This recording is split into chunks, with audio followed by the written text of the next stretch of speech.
আলহামদুলিল্লাহ, সকল প্রশংসা সৃষ্টিকর্তার। আজ 5ই আগস্ট, মনে হলো নতুন করে বাংলাদেশ আবারও স্বাধীন হলো। ইতিহাস হয়ে থাকবে এই বাংলাদেশ, নতুন বাংলাদেশ।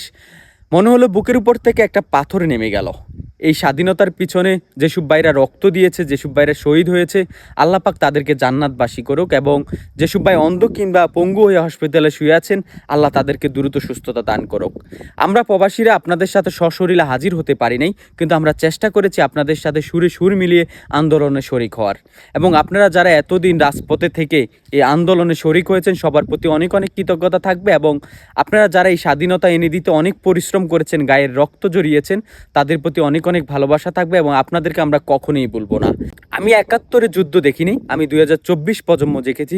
আমি 71-এর যুদ্ধ দেখিনি, আমি 2024-এর ছাত্র আন্দোলন দেখেছি, যে আন্দোলন একটা ক্ষমতাশীল সরকারকে পদত্যাগ করতে বাধ্য করেছে। এই ছাত্ররা দেখিয়েছে নতুন বাংলা